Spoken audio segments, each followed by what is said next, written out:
ماہنامہ دریافت سے انتخاب کی سیریز کے سلسلے میں ماہنامہ دریافت کے شمارہ نمبر 11 سے کہانیاں منتخب کی گئی ہیں۔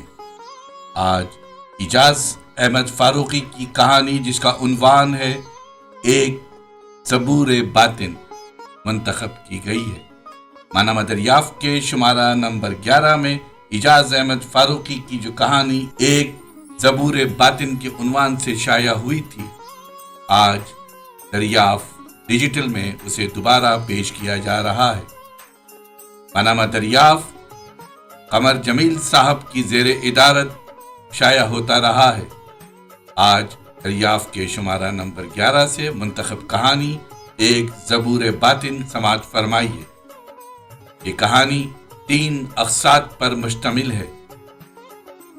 سماعت فرمائیے ایک زبور باطن، اعجاز احمد فاروقی، آواز و پیشکش ظفر جمیل، دریافت ڈیجیٹل پر۔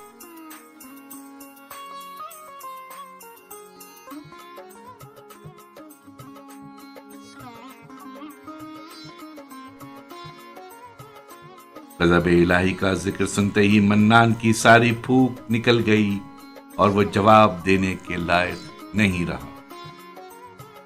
گھر آتے آتے وہ پسینے میں تر بتر ہو چکا تھا۔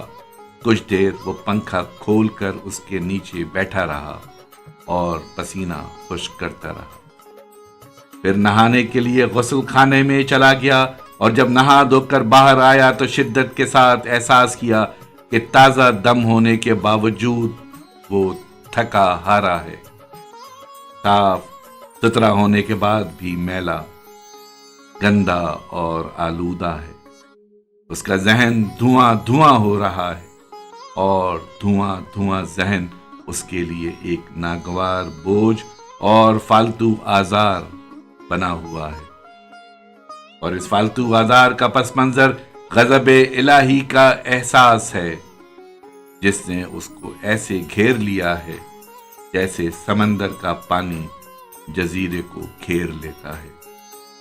پھر رفتہ رفتہ غضب الہی کا احساس خوف الہی میں تبدیل ہو گیا اور پھر اس خوف الہی میں رحمت خداوندی کی طلب بھی سرایت کر گئی۔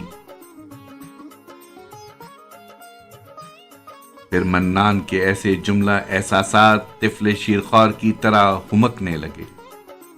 طفل شیرخوار دودھ پیتا گیا اور توانا ہوتا گیا، توانا ہوتا گیا تو بڑھتا گیا، بڑھتا گیا اور اٹھ کر بیٹھ گیا، اٹھ کر بیٹھ گیا تو چلنے لگا، پھرنے لگا، چلنے پھرنے لگا تو پھر دوڑنے بھی لگا، اور جب دوڑنے لگا تو منان کو بھی دوڑا دیا، اور جب منان دوڑا تو ایک بار پھر یوٹیلیٹی سٹور پر پہنچا، اور جب وہاں سے واپس آیا تو اندرونی خلفشار تو خلفشار، بگاڑ کہیں تو بگاڑ، بوجھ کہیں تو بوجھ، اذیت کہیں تو اذیت، کشمکش کہیں تو کشمکش، اور مقدمہ کہیں تو مقدمے میں وہ باعزت بری ہو گیا تھا۔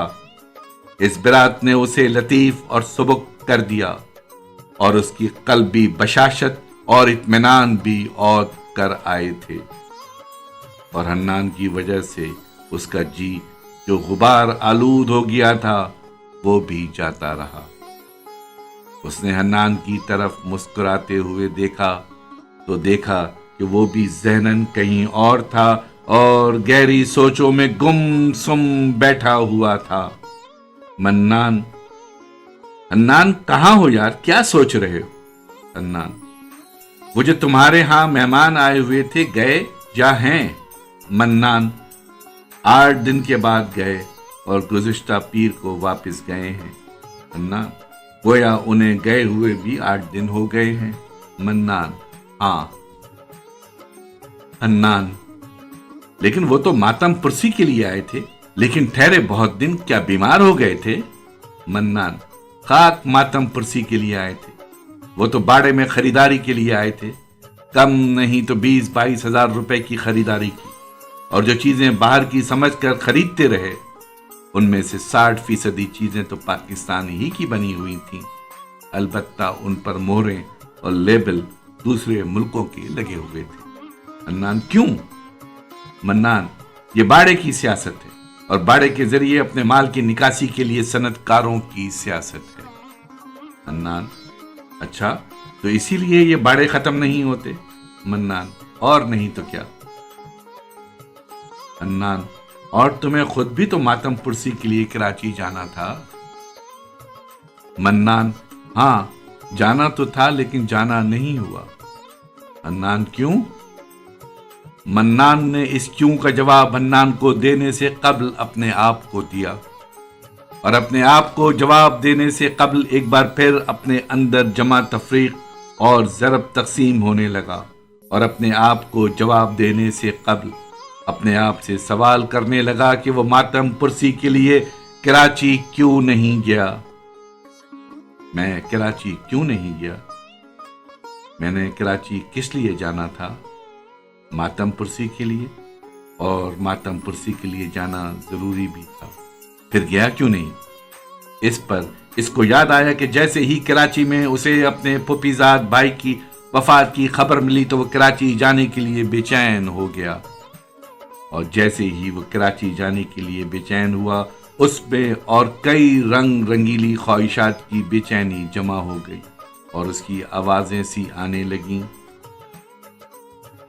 چل کراچی کے بندو خان کے کباب کھائیں، چل کراچی کے ملا احمد کی نہاری کھائیں، چل کراچی کے کلفٹن سے لے کر سون میانی کی سیر کریں، چل کراچی کے پرانے دوستوں سے ملاقاتیں کریں، چل کراچی کہ یہ کریں اور وہ کریں۔ پھر آہستہ آہستہ کباب، نہاری، کلفٹن، منوڑا، گڈانی، دوستوں کی دعوتیں، گپ شپ کی محفلیں، کچھ ذاتی کام، کچھ اور ضرورتوں کی تکمیل کی خواہشات اس قدر جنگلی اور موزور ہو گئیں کہ ماتم پرسی کا خیال بالکل صفر ہو گیا، اور اس کو صراحت کے ساتھ احساس ہونے لگا کہ وہ ان تمام کاموں کے لیے ہی کراچی جانا چاہ رہا ہے، اور ایک ماتم پرسی ہے جس کے لیے وہ نہیں جا رہا، بلکہ ماتم پرسی کے بہانے ایسے کاموں کے لیے جا رہا ہے۔ اس نے اس چور کو پہچان لیا تھا جو اس کو ایکسپلائٹ کر رہا تھا، اور اس کو کوتوال بننا مشکل ہو رہا تھا۔ وہ اس چور کے ہاتھوں زچہ کی طرح کمزور ہو رہا تھا اور ایماناً بھی سوکھ رہا تھا۔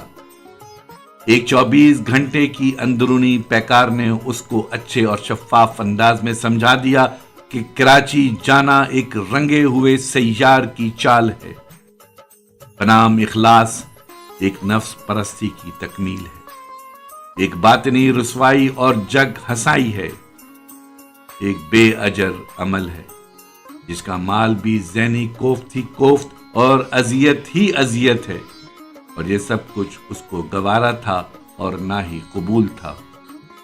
پھر اس نے اپنے آپ کو کچھ ایسا جمع تفریق کیا کہ عزم کراچی کو منسوخ کر دیا، اور یوں اس نے رنگے ہوئے سیار کی چال کو مات کر دیا۔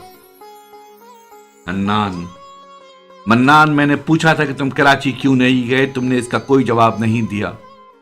منان: یار کیا بتاؤں میں کراچی کیوں نہیں گیا۔ حنان: کیا پیسے نہیں تھے؟ منان: نہیں، ایسی کوئی بات نہیں تھی۔ حنان: تو کیا وقت نہیں تھا؟ منان: نہیں، ایسی بھی کوئی بات نہیں تھی۔ حنان: کیا مرحوم کے خاندان سے کچھ ناراضگی تھی یا کچھ اختلافات تھے؟ منان: ایسی تو مطلقاً کوئی بات نہیں ہے۔ حنان: تو پھر کیا بیمار ہو گئے تھے؟ منان: نہیں، بیمار تو نہیں، البتہ ہوشیار ہو گیا تھا۔ حنان: بیمار نہیں، ہوشیار ہو گئے تھے، کیا مطلب؟ میرے پلے تو کچھ نہیں پڑا۔ پھر حنان کے پلے میں اس وقت سب کچھ پڑ گیا جب منان نے اس کو اپنی تذکرے ہوشیاری اور ہوش آوری تفصیل سے سنائی۔ حنان سب کچھ سن کر دنگ رہ گیا اور ششدر رہ گیا۔ اس کو منان کی نیت بینی اور تزکیہ نیت پر دسترس نے حیران کر دیا تھا۔ اس کے ذہن میں ایسے جملے ترازو ہو رہے تھے کہ یہ بات سچ اور سچائی کے علاوہ کچھ نہیں کہ اعمال کا دار و مدار نیت پر ہے۔ اسے اور کوئی جانے یا نہ جانے، لیکن اپنی نیت کا کھرا کھوٹا خوب جانتا ہے۔ حنان نے محسوس کیا اس نے بھی دس کے ہوش آور پالی ہے.